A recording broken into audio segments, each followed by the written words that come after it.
მამა თუ შეიძლება ვიკითხოთ, აი ესეთი დიდი მოძღვრები რო გარდაიცვალა, როგორც მამა აკაკია და ესეთი დიდი ხალხი, ხო? აი ეს ადამიანები ძალიან მოჭიდებული იყვნენ. ეხ თქვენც ხო გარდაგცვლიათ მოძღვარი, როგორ გადაიტანონ თუ შეიძლება?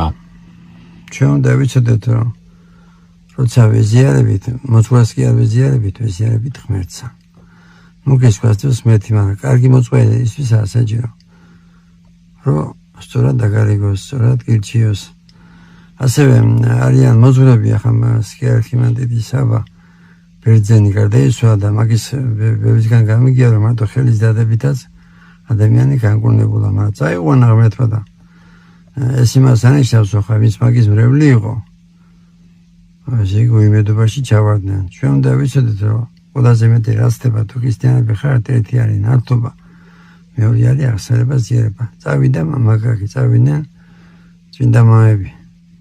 წმინდა ნიკოლოზი გარდაიცვალა და წმინდა ინო და წმინდა გიორგი და მაგრამ რაც შეეხება მოძღვრებს, მამაკაკი ძალიან მიყვარს. ნამდვილად ეს ალბათ რასაც აკეთებდა, ეკეთებული ის დოცვა სულ 3-4 მოძღვარი თუ იქნება კიდე საქართველოში, მაგრამ თუ დავდიოდით მამაკაკისთან, რა უნდა გავაკეთოთ?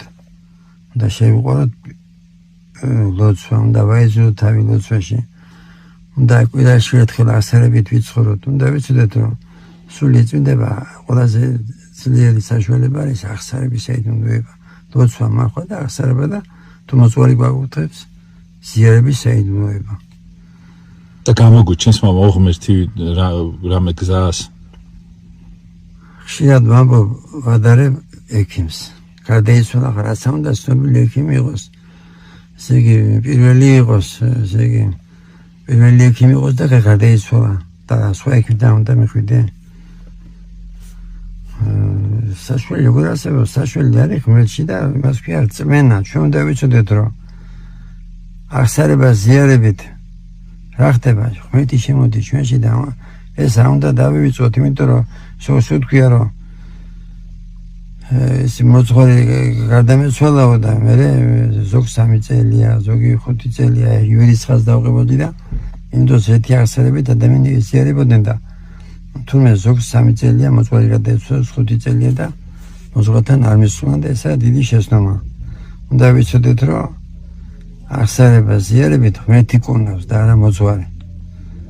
და ამიტომ კვირაში ერთხელ მიმართოთ აღსარების საიდუმლოებას და ზიარების საიდუმლოებას და გვეშველება. მადლობა დედა. გაგახაროთ მეთქმა, დაგოცოთ. თის მადლით იცავ